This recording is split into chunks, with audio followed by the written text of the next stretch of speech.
তীর্থদের সর্বতীর্থদের আহ্বান করে তাদের নিবাস স্থান দেই।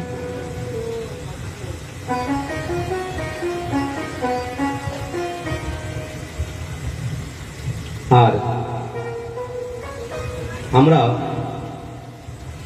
ভগবান বালকৃষ্ণ প্রভুর বাংময় প্রতিমূর্তি ভাগবত, শ্রীমদ্ ভাগবত আমরা শ্রবণ করি, কিন্তু আপনাদের কাছে আমার একটাই প্রশ্ন যে এই ভাগবত আমরা কোথা থেকে পেলাম? কেউ কি জানে? এই ভাগবত কোথা থেকে এলো? এই ভাগবত আমরা প্রথম কার কাছ থেকে পেলাম? কে কাকে শ্রবণ করাইছিল? এটা কি জানেন? কেউ জানেন?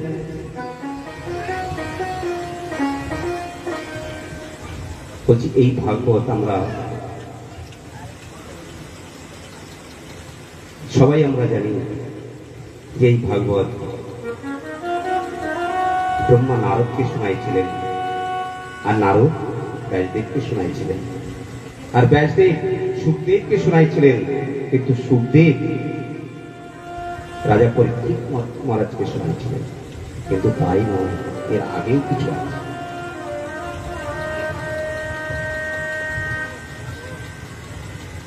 স্কন্দ পুরাণে বলছেন নারায়ণ লক্ষ্মীকে শোনাইছেন। কতদিন? বলছি 1 মাস। নারায়ণ লক্ষ্মীকে শোনাইছিলেন 1 মাস। তারপরে লক্ষ্মী নারায়ণকে শ্রবণ করাইছিলেন 2 মাস। স্কন্দ পুরাণ বলছে। আর তারপরে ব্রহ্মা নিজের শক্তি উপার্জন করবার জন্য 1 মাস পাঠ করেছিলেন। তারপরে ভোলেনাথ নিজের ক্রোধকে শান্ত করবার জন্য বলেও 1 মাস পাঠ করেছিলেন।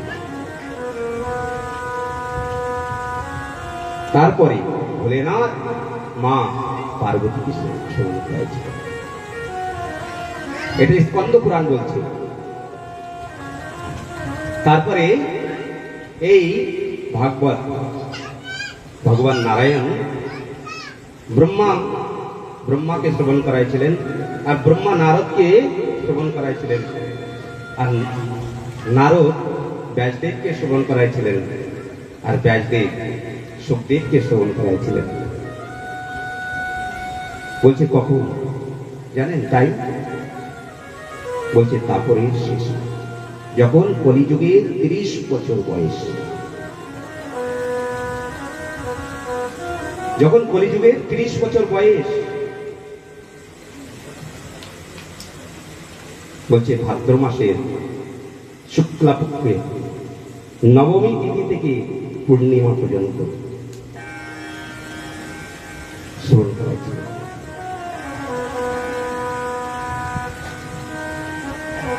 তারপরে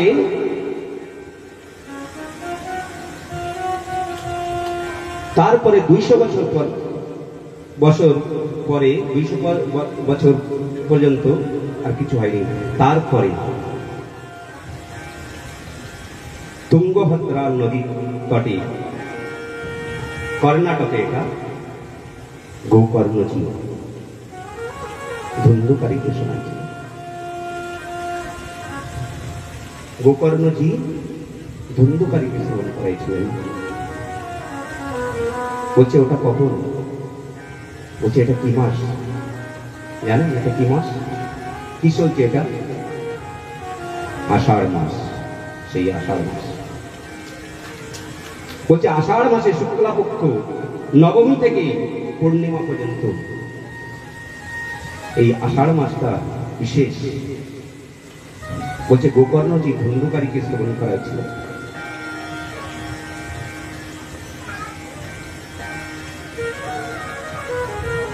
তারপরে আবার গোকর্ণজি শ্রাবণ মাসে শ্রাবণ মাসে যখন দ্বন্দ্বকারী যখন প্রেত জনি থেকে যখন উদ্ধার হয়ে গেলেন, তখন সমস্ত গ্রামবাসীরা বললেন যে আমরাও তো শ্রবণ করেছি, আমাদের জন্য কেন বিমান আসলো না? তখন গোকর্ণজি শ্রাবণ মাসে আবার পুনঃ এই ভাগবত শ্রবণ করাইছিলেন সমস্ত গ্রামবাসীদের।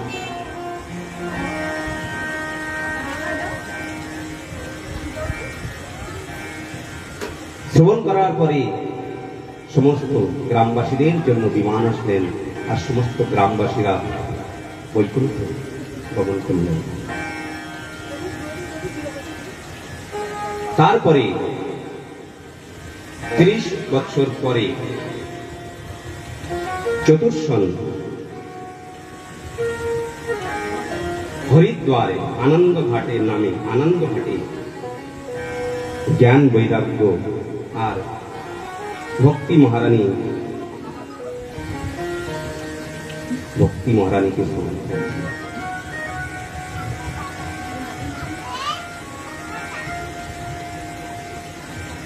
কার্তিক মাসে শুক্লাপক্ষ নবমী থেকে পূর্ণিমা পর্যন্ত।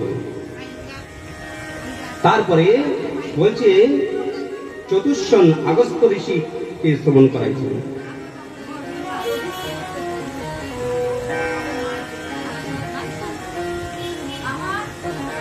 চতুর্শন আগস্ত ঋষির কাছ থেকে শ্রবণ করেছিলেন।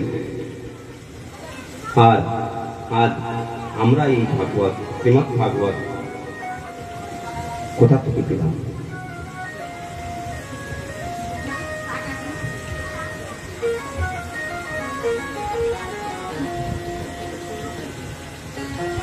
বলছে আমরা শ্রীমৎ ভাগবত কোথা থেকে পেলাম? এখানে প্রশ্ন।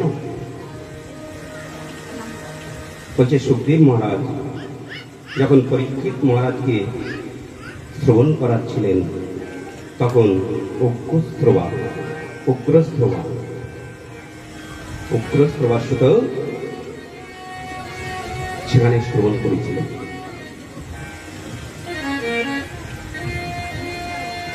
আর সেখানে সনকাদি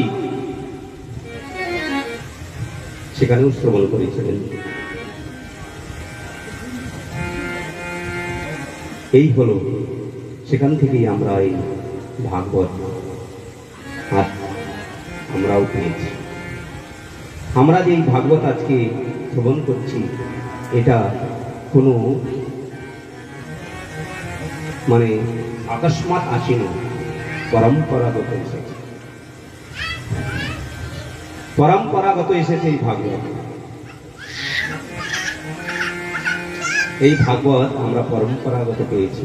তাই আসুন এই ভাগবতকে আশ্রয় করে আমরা সবাই 7 দিন ধরে ভাগবত কথা আস্বাদন করি।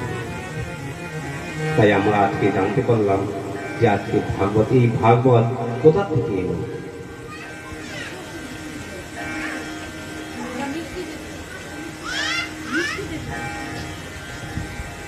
আমরা এই ভাগবত আজকে এই ভাগবত শ্রবণ করবার পূর্বে এই ভাগবতের মহিমা জানা প্রয়োজন। যত সময় তার মহিমা না জানবেন, তত সময় হৃদয়ে ভক্তির বীজ অঙ্কুরিত হবে না। ভক্তি হবে না, প্রেম হবে না, শ্রদ্ধা হবে না। যত সময় আপনি তার মহিমা শ্রবণ না করবেন, তত সময় আপনার শ্রদ্ধা হবে আপনার ভিতরে। তাই আমরা প্রথমেই এই ভাগবতের মহিমা শ্রবণ করব। এই ভাগবতের মহিমা শ্রবণ করব।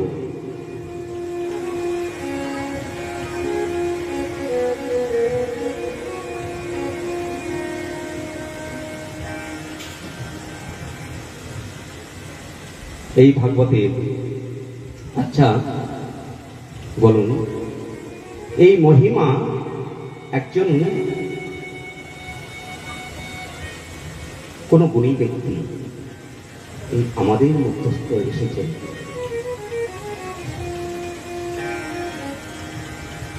যত সময় সেই গুণী ব্যক্তির পরিচয় কারোর দ্বারায় আপনারা না পাবেন, জানতে পারবেন, তত সময় আপনারা কি জানবেন উনি গুণী ব্যক্তি? জানতে পারবেন? কেউ জানতে পারবে যে ইনি গুণী ব্যক্তি, ইনি একজন মহৎ ব্যক্তি? কেউ যখন তার পরিচয় বলবে, তার পরিচয় দিবে, তখনই আপনার হৃদয়ে তার প্রতি শ্রদ্ধা আসবে, জিজ্ঞাসা আসবে, তখন তার প্রতি জিজ্ঞাসা আসবে, শ্রদ্ধা আসবে।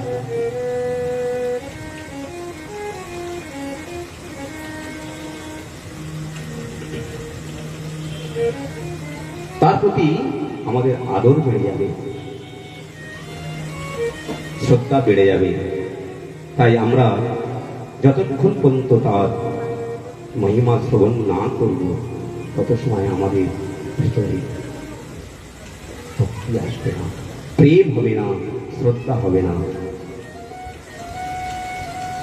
তাই গোস্বামী তুলসীদাস কি বলছেন, জানে বিনু না হয় পরিতীতি, বিনু পরিতীতি না হয় প্রেম। জানে বিনু হই নাই পরিতীতি, বিনু পরিতীতি হই নাই। গোস্বামী তুলসীদাস গোস্বামী বলছেন রামচরিতমানস। আমরা যতক্ষণ সেই জিনিসটা না জানবো, পরিচয় না পাবো, তত সময় তার প্রতি শ্রদ্ধা আমাদের হৃদয়ে আসবে।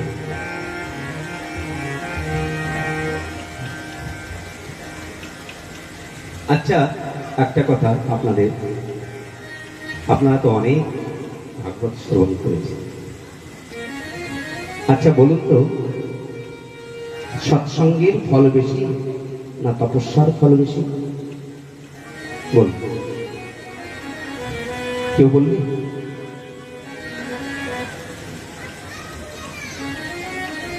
বলবেন কেউ আপনারা? সৎসঙ্গের ফল বেশি না তপস্যার ফল বেশি, কোনটা? হ্যাঁ, সৎসঙ্গ। কেন?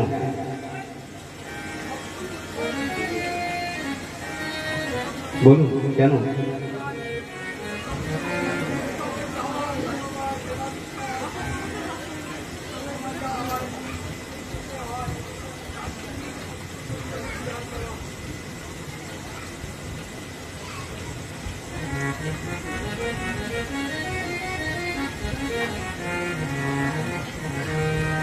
আর সৎসঙ্গের ফল বেশি। তাহলে সৎসঙ্গ কাকে বলে? সৎসঙ্গ কাকে বলে?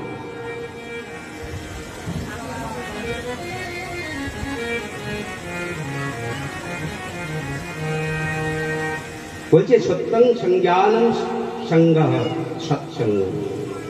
বলছে সজ্জনের সঙ্গে সঙ্গ করাই হয় সৎসঙ্গ।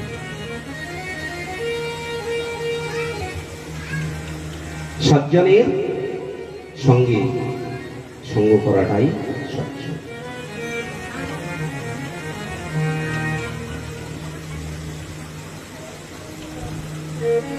আর অসৎসঙ্গ থেকে বাঁচবার নাম হচ্ছে সৎসঙ্গ।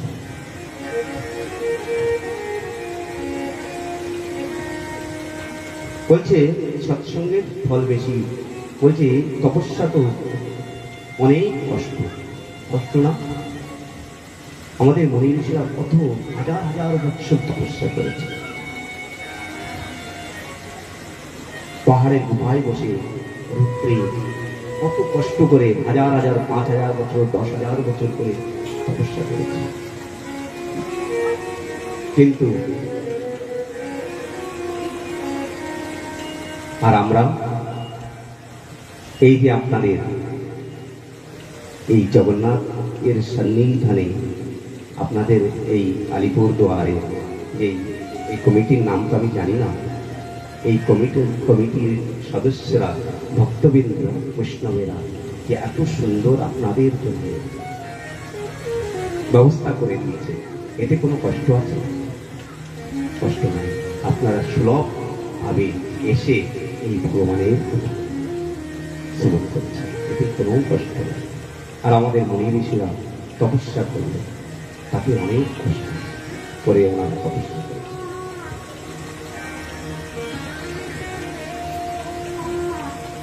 তাই বলছি কলিযুগ, বলছে কলিযুগকে আমরা নিন্দা করি না, নিন্দা করলে হবে না। কলিযুগকে ধন্যবাদ দিতে হবে। কেন কলিযুগকে কেন ধন্যবাদ দিতে হবে? বলছি যৎ ফলম নাস্তি তপস্যা, বলছে যে ফল সত্য ত্রেতা দাপর কেউ পাইনি, সেই ফল বলছে তপস্যা করে যজ্ঞ করে যে ফল পাইনি, বলছে কলিযুগে সেই ফল কি করলে হবে? বলছে হরির নাম হরের নাম হরের নাম বৈব কেবলম কলৌ নাস্তে বনাস্তে গতি।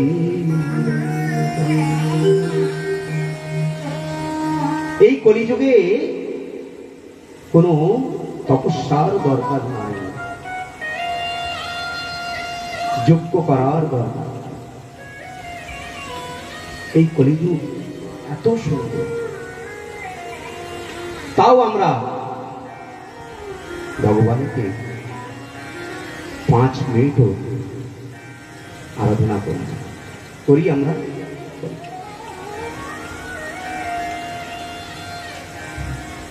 আমরা ভগবানকে 5 মিনিটও আরাধনা করি না।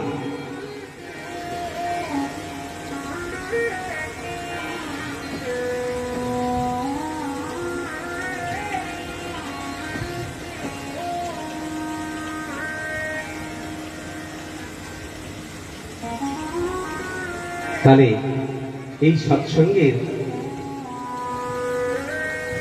কেন বড়?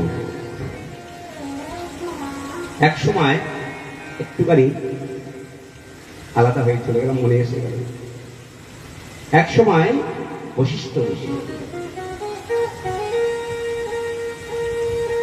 জঙ্গল পথে যাচ্ছিলেন, আর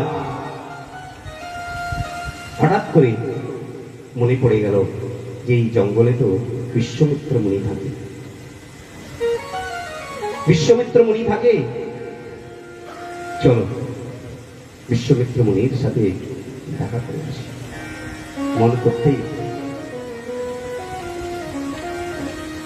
ওনারা তো ব্রহ্মর্ষি, মন হতেই সেখানে পৌঁছে গেলেন বশিষ্ঠ ঋষি কুটিরে। বশিষ্ঠজি বিশ্বমিত্রের কুটিরে পৌঁছে গেলেন। বিশ্বমিত্র মুনি বশিষ্ঠকে দেখে খুব আদর করলেন, আদর করে খুব ভালো করে যত্ন করলেন, প্রসাদ খাওয়ালেন, সমস্ত আদর করে যখন বিদায় নিচ্ছে, তখন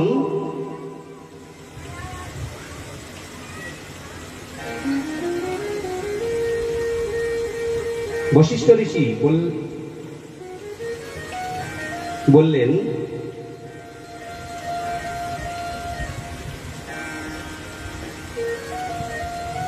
তখন আদর করে যখন বশিষ্ঠ ঋষি চলে যাচ্ছে,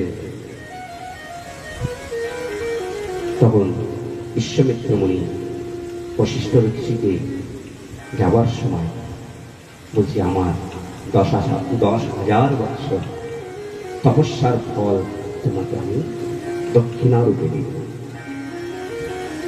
10,000 বৎসর।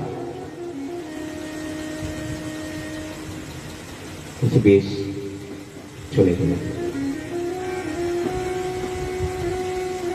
তারপরে একদিন বিশ্বমিত্র মুনি যখন আবার একদিন বন দিয়ে যাচ্ছেন, তখন বশিষ্ঠ মুনির আশ্রমে গেলেন। বশিষ্ঠ মুনি খুব সম্মান করলেন, পা চরণ ধোয়ালেন, পাদ প্রক্ষালন করলেন, ফুলের মালা দিয়ে খুব আদর যত্ন করলেন। করে যখন চলে যাচ্ছেন তখন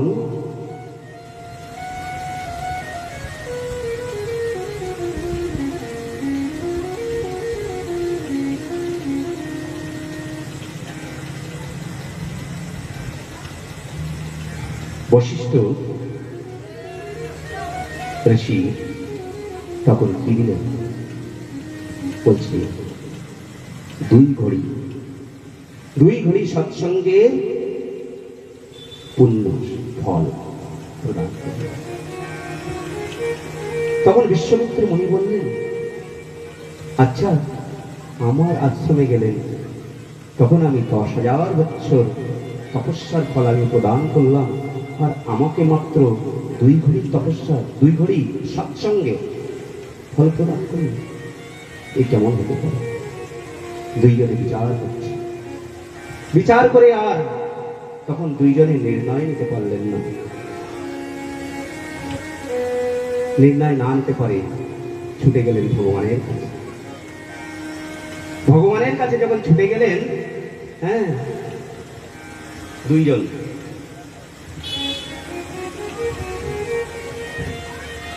যখন ভগবানের কাছে ছুটে গেলেন, তখন বললেন, প্রভু প্রভু,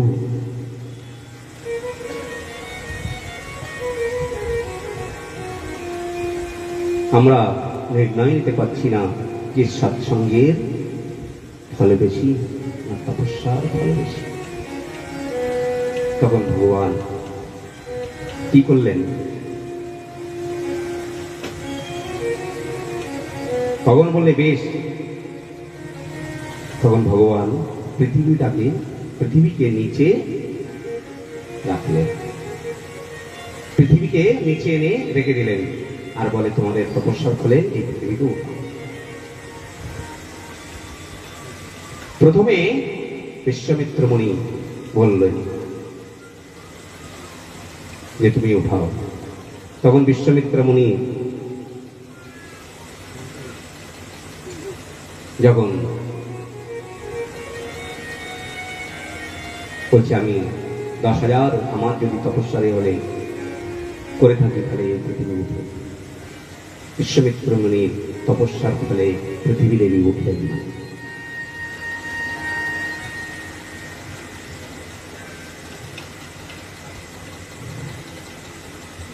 তারপরে বশিষ্ঠ ঋষি যখন পারলেন না, তখন বশিষ্ঠ ঋষি তখন আবার এসে বলছে, আমার যদি 2 ঘড়ি সৎসঙ্গের ফল যদি বেশি হয়, এই পৃথিবী মাতা পৃথিবী মাতা তৎক্ষণাৎ উঠে গেল। তাই বলছেন তুলসীদাস গোস্বামী রামচরিতমানসে বলছে, एक घड़ी आदि घड़ी आधी में दुनिया, तुलसी संगत साधु की काटे कटी अपराध। বলছে এক ঘড়ি চাই আধি ঘড়ি,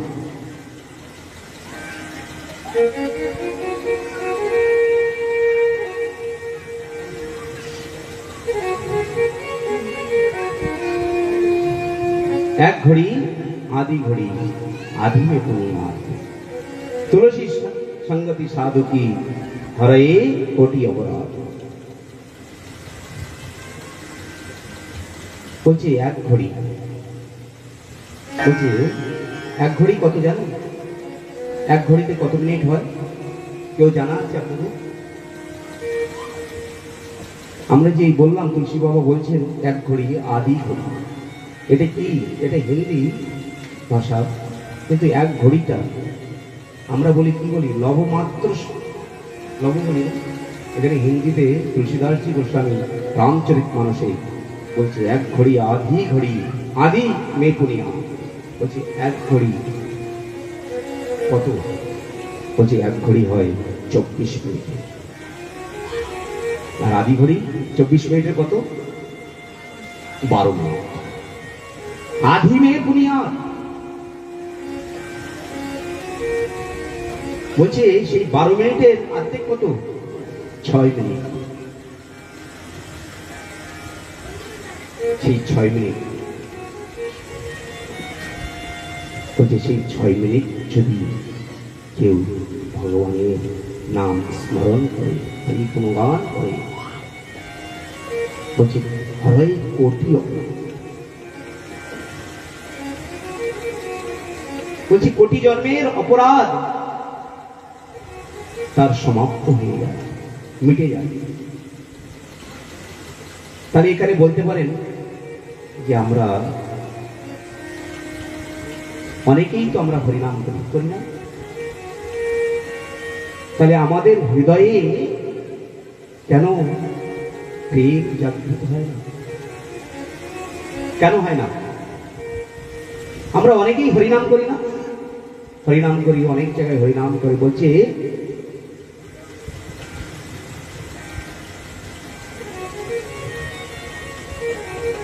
এক হরিনামে যত পাপ করে, পাপের সাধ্য নাই তত পাপ করে। যদি এই কথা এখানে বলছে, তাহলে আমরা তো সবাই হরিনাম করছি, আমরা হরিনাম করছি সবাই। তাহলে আমাদের ভিতরে কেন প্রেম জাগ্রত হচ্ছে না, ভক্তি হচ্ছে না?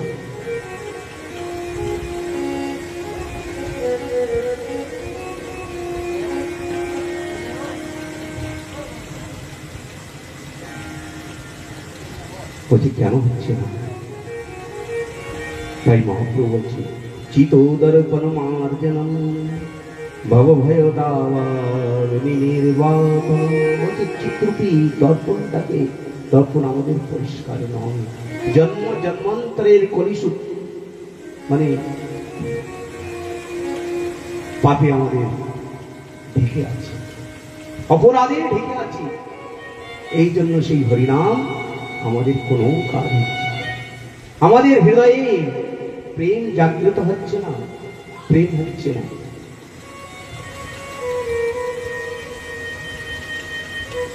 বলছে এটা কি করে যাবে?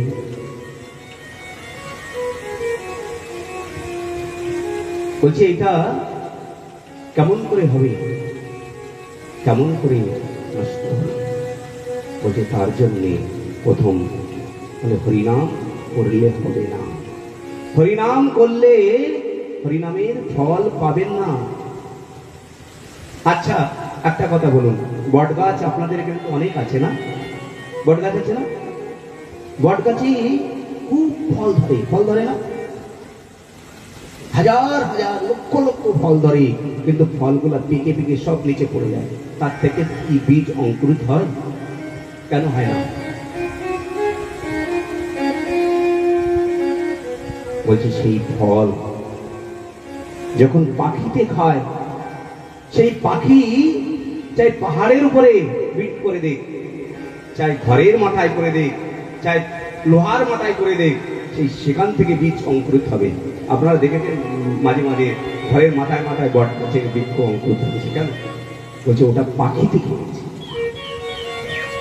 সেই জন্যে বলছে এই হরিনাম যত সময় আপনি গুরু শরণাগতি না হবেন, তত সময় আপনার হৃদয়ে ভক্তির বীজ অঙ্কুরিত হবে।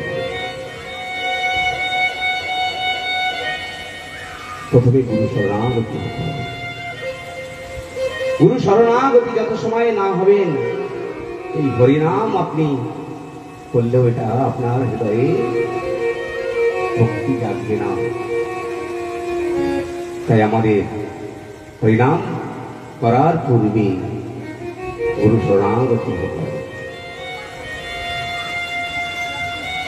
আর যখন গুরু শরণাগতি হবেন, তখন গুরুদেব চিতরূপী দর্পণটাকে পরিষ্কার করে দিবেন। যখন চিত্রূপী দর্পণকে পরিষ্কার করে দেবে, তখন আপনি সেই দর্পণে যা দেখতে চাইবেন দর্শন করতে, সেই দর্পণে ভগবানকে দর্শন করতে পারবেন।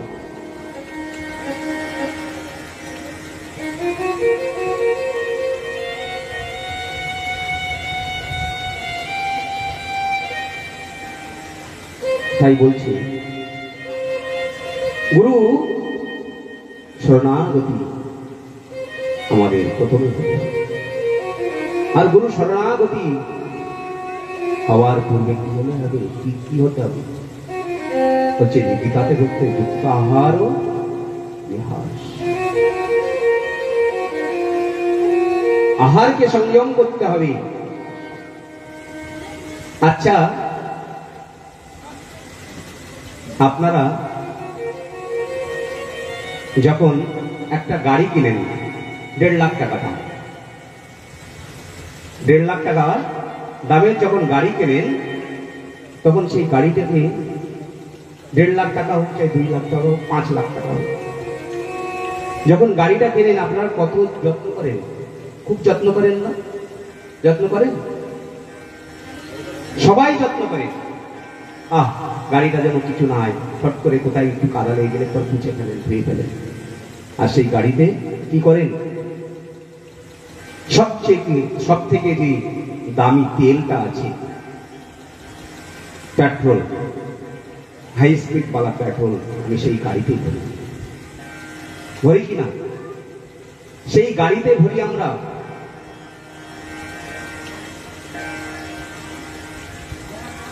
তাহলে আমরা যদি সেই 5 লাখ টাকার গাড়িতে সবচেয়ে দামি তেলটা ভরি, তাহলে বলুন তো মা, এই আমাদের এই গাড়িটার কত দাম হতে পারে? এই যে আমাদের এই শরীর রূপী যে গাড়িটা আছে, এই গাড়িটা কত দাম হতে পারে? এই গাড়িটার থেকে কি ওই গাড়িটার দাম বেশি? তাহলে আমরা এই গাড়িতে কি ভরছি? ভালো জিনিস ভরছি, ভালো তেলটা ভরছি, বলুন। হচ্ছে এই গাড়িটাকে আমরা শ্মশান বানিয়ে,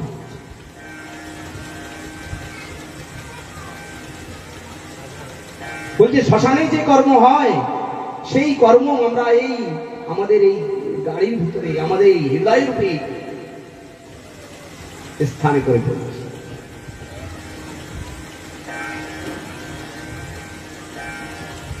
তাহলে আমাদের ভিতরে কেমন করে এই হরিনাম করলে প্রেম হবে, বলুন।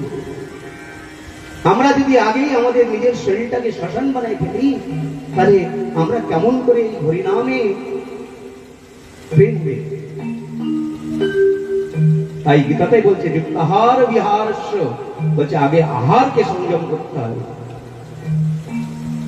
যত সময় আহারকে সংযম না করবেন, তত সময় আপনি কতই হরিনাম করে যান, কিচ্ছু হবে।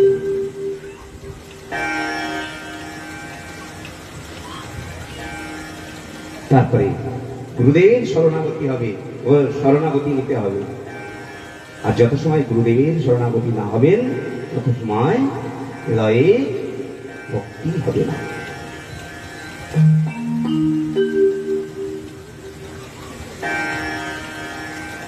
তারপরে শরণাগতি হওয়ার পরে বলছে তারপর কি হতে হবে?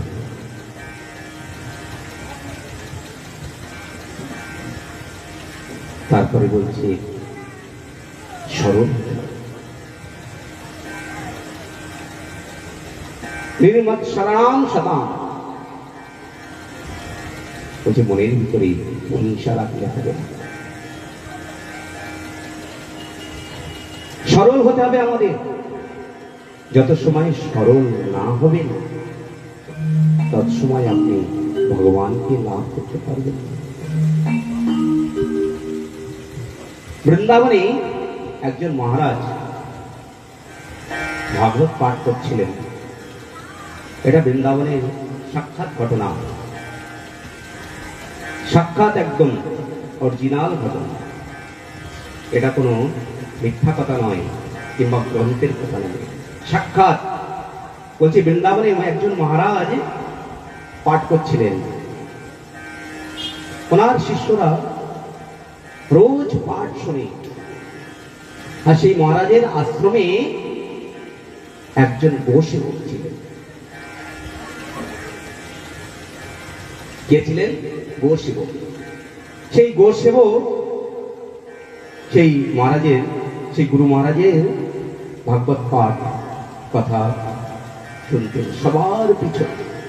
সবার পিছনে যখন পাঠ শুনতেন, তখন রোজ গুরু মহারাজ পাঠ করতেন। আর একদিন সেই দিন পাঠ করছেন যে ভগবান ভান্ডির বনে গোচারণ করতে আসে। ভগবান ভান্ডির বনে গোচারণ করতে আসে, ময়ূর মুকুট করে, কানে কুণ্ডল ধারণ করে, পীতাম্বর ধারণ করে, আদি আদি শৃঙ্গারের বর্ণনা করছে গুরু মহারাজ। সমস্ত শিষ্যরা তখন সেই পাঠ শুনছেন। আর সেই গোসেবক পিছনে বসে আছে, সেও শুনছে। সেই গোসেবকও শুনছে। আর গোসেবক তখন বলছে, আমি তো ভান্ডির বনে যাই, কই আমি তো দেখতে পাই না, আমি তো দেখতে পাই না ভগবানকে। গুরু মহারাজ বললেন যে ভান্ডির বনে ভগবান গোচারণ করতে আসে।